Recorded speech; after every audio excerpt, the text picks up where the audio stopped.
ಸಖತ್ ಖಾರ ಬಣ್ಣ ಮತ್ತು ರುಚಿ ಆಚಿ ಚಿಲ್ಲಿ ಪೌಡರ್. ದಿಲ್ಲಿಯಲ್ಲಿ ಬೆಂಬಲಿಗ ಶಾಸಕರ ಪರೇಡ್ ಮಾಡಿಸಿ ಡಿಕೆಶಿ ದಾಳ ಉರುಳಿಸಿದ್ದಾರೆ. ಸಿಎಂ ಸಿದ್ದರಾಮಯ್ಯ ಮಾತ್ರ 5 ವರ್ಷ ನಾನೇ ಸಿಎಂ, ಮುಂದಿನ 2 ಬಜೆಟ್ಗಳನ್ನು ನಾನೇ ಮಂಡಿಸುತ್ತೇನೆ ಎಂದಿದ್ದಾರೆ. ಇದಕ್ಕೆ wish you all the best ಅಂತ ಡಿಕೆ ಮಾರ್ಮಿಕವಾಗಿ ಪ್ರತಿಕ್ರಿಯೆ ಕೊಟ್ಟಿದ್ದಾರೆ.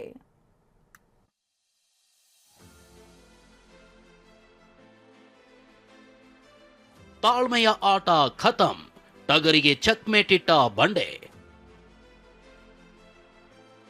ಡಿಕೆ ಸೂಚನೆಯಂತೆಯೇ ನಡೀತಾ ದೆಹಲಿ ದಂಡಯಾತ್ರೆ. ಕಿಚ್ಚು, ನವೆಂಬರ್ ಕ್ರಾಂತಿಯ ಕಿಚ್ಚು. ರಾಜ್ಯ ಕಾಂಗ್ರೆಸ್ನಲ್ಲಿ ನಾಯಕತ್ವ ಬದಲಾವಣೆಯ ಕೂಗು ಇದೀಗ ಮತ್ತೊಂದು ಹಂತಕ್ಕೆ ಹೋಗಿದೆ. ಇಷ್ಟು ದಿನ ಬರೀ ಮಾತಲ್ಲೇ ನಡೀತಾ ಇದ್ದ ಕುರ್ಚಿ ಕಾದಾಟ ಈಗ ದೆಹಲಿ ದಂಡಯಾತ್ರೆ ಮೂಲಕ ಹೊಸ ಮಗ್ಗುಲಿಗೆ ಹೊರಳಿದೆ. ಆದ್ರೀಗ 2.5 ವರ್ಷ ಡೆಡ್ ಲೈನ್ ಮುಗಿತಾ ಇದ್ದ ಹಾಗೆ ಡಿಕೆ ದಾಳ ಉರುಳಿಸಿದ್ರು ಅಂತ ರಾಜಕೀಯ ವಲಯದಲ್ಲಿ ಚರ್ಚೆ ಆಗ್ತಿದೆ. ಅದ್ಯಾಕೆ ಅನ್ನೋ ಇನ್ಸೈಡ್ ಮಾಹಿತಿಯನ್ನ ತೋರಿಸ್ತೀವಿ ನೋಡಿ. ನವೆಂಬರ್ 21ರ ನಂತರ ನಾಯಕತ್ವ ಬದಲಾವಣೆ ಬಗ್ಗೆ ಚರ್ಚೆ ಆಗುತ್ತೆ ಅಂತ ಡಿಸಿಎಂ ಡಿಕೆ ಭಾವಿಸಿದ್ರು. ಆದರೆ ಬಿಹಾರ ಫಲಿತಾಂಶದಿಂದ ಕುಗ್ಗಿ ಹೋದ ಹೈಕಮಾಂಡ್ ಯಾವುದೇ ಚರ್ಚೆಗೂ ಮುಂದಾಗಲೇ ಇಲ್ಲ. ಇದರ ಮಧ್ಯೆ 2 ದಿನ ಕಾದ್ರೂ ರಾಹುಲ್ ಭೇಟಿ ಸಾಧ್ಯವಾಗದೆ ದೆಹಲಿಯಿಂದ ಬರಿಗೈಯಲ್ಲಿ ಡಿಸಿಎಂ ಡಿಕೆ ಶಿವಕುಮಾರ್ ವಾಪಸ್ ಆಗಿದ್ರು. ಸುಮ್ಮನಿದ್ರೆ ಹೈಕಮಾಂಡ್ ಈ ವಿಷಯದ ಕಡೆ ಗಮನ ಹರಿಸಲ್ಲ ಅಂತ ಡಿಕೆಗೆ ಖಾತ್ರಿಯಾಯಿತು.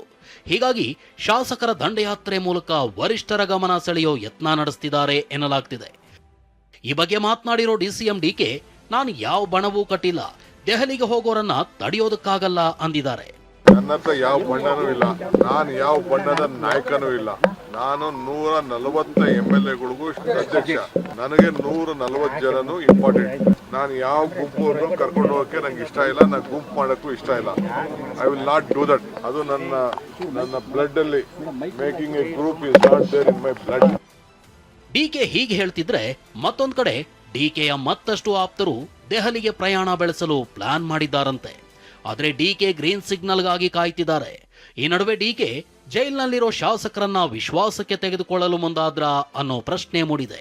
ಯಾಕಂದ್ರೆ ಖುದ್ದು ಡಿಕೆ ಜೈಲಿನಲ್ಲಿರೋ ಶಾಸಕರಾದ ವಿನಯ್ ಕುಲಕರ್ಣಿ ಹಾಗೂ ಪಪ್ಪಿಯನ್ನ ಹೋಗಿ ಭೇಟಿಯಾಗಿದ್ದಾರೆ. ಸೆಂಟ್ರಲ್ ಜೈಲ್ಗೆ ಹೋಗಿದ್ದೆ. ನಮ್ಮ MLAಗಳು ಪಾಪ ರಾಜಕೀಯವಾಗಿ ಅವರು ಬಹಳ ದೊಡ್ಡ ಷಡ್ಯಂತ್ರ ನಡೆಸಿ ಅವ್ರನ್ನ ಎಲ್ಲ ಜೈಲ್ಗೆ ಹಾಕಿದ್ದಾರೆ. ಅವರಿಬ್ಬರಿಗೂ ಮಾತಾಡಿ ಧೈರ್ಯ ಹೇಳ್ಬಿಟ್ಟು ಬಂದ್ವಿ. ಒಂದ್ ಕಡೆ ಹೊಸ ಆಟ, ಮತ್ತೊಂದ್ ಕಡೆ ರಾತ್ರಿ ಊಟ. ದೆಹಲಿಯಲ್ಲಿ ಡಿಕೆ ಬಣ ಹೊಸ ಆಟ ಆಡ್ತಿದ್ರೆ ಇತ್ತ ಸಿಎಂ ಬಣ ಕೂಡ ರಾತ್ರಿ ಊಟ ಆಯೋಜಿಸೋ ಮೂಲಕ ಕೌಂಟರ್ ಕೊಟ್ಟಿದೆ. ಸತೀಶ್ ಜಾರಕಿಹೊಳಿ ಮನೆಯಲ್ಲಿ ಗೃಹ ಸಚಿವ doctor G Parameshwar, HC Mahadevappa, Dinesh Gundu Rao, Venkatesh ಹಾಗೂ ಶಾಸಕ ರಾಜಣ್ಣ ದಿಢೀರ್ ಡಿನ್ನರ್ ಸಭೆ ನಡೆಸಿದ್ರು. ಈ ಸಭೆಯಲ್ಲಿ ಅಧಿಕಾರ ಹಂಚಿಕೆ ಗೊಂದಲದ ಬಗ್ಗೆ ಹೈಕಮಾಂಡ್ ಸ್ಪಷ್ಟನೆ ನೀಡಬೇಕು, ಗೊಂದಲಕ್ಕೆ ತೆರೆ ಎಳಿಬೇಕು, ಮುಖ್ಯಮಂತ್ರಿಗಳೇ ಹೈಕಮಾಂಡ್ ಜೊತೆ ಮಾತನಾಡ್ಲಿ ಅನ್ನೋ ತೀರ್ಮಾನ ಕೈಗೊಳ್ಳಲಾಗಿದೆ. ಅವ್ರಿಗೆ ಹೇಳ್ತೀವಿ, ಅವ್ರಿಗೆ ಪ್ರೆಸ್ ಮಾಡ್ಲಿಕ್ಕೆ ರಿಕ್ವೆಸ್ಟ್ ಮಾಡ್ಕೋತೀವಿ, ನೀವೇ ಕ್ಲಾರಿಟಿ ಕೊಡಿ ಅಂತ. ನೋಡೋಣ ಎಲ್ಲ ಅದಕ್ಕೆ ನಾವು ಉತ್ತರ ಹೇಳಲಿಕ್ಕೆ ನಾನು ಡೆಲ್ಲಿಯಲ್ಲಿ ಸಮಯವಾಗಿ ಇಲ್ಲೇ ಇದ್ದೀವಿ ಬೆಂಗಳೂರು. ಸತೀಶ್ ಜಾರಕಿಹೊಳಿ ಅವ್ರ ಮನೆಯಲ್ಲಿ ಊಟ ಮಾಡಿದ್ವಿ. ನಾನು, ಮಹದೇವಪ್ಪನವರು, ಆಮೇಲೆ ದಿನೇಶ್ ಗುಂಡೂರಾಯರು ನಾವೆಲ್ಲ ಮೀಟ್ ಮಾಡಿದ್ವಿ. ಹೀಗೆ ಸಿಎಂ ಮತ್ತು ಡಿಸಿಎಂ ಬಣಗಳ ಮಧ್ಯೆ ನಾಯಕತ್ವ ಬದಲಾವಣೆಯ ಚರ್ಚೆಗೆ ರೆಕ್ಕಾಪುಕ್ಕ ಬಲಪಡಿಸಿದ್ದಾರೆ. ಹೈಕಮಾಂಡ್ ಈಗಲಾದ್ರೂ ಮೌನ ಮುರಿಯುತ್ತಾ ಅನ್ನೋದೇ ಸದ್ಯದ ಪ್ರಶ್ನೆ. ದೆಹಲಿಯಿಂದ ಮಹೇಶ್ ಜೊತೆ ಹರೀಶ್, TV9 ಬೆಂಗಳೂರು.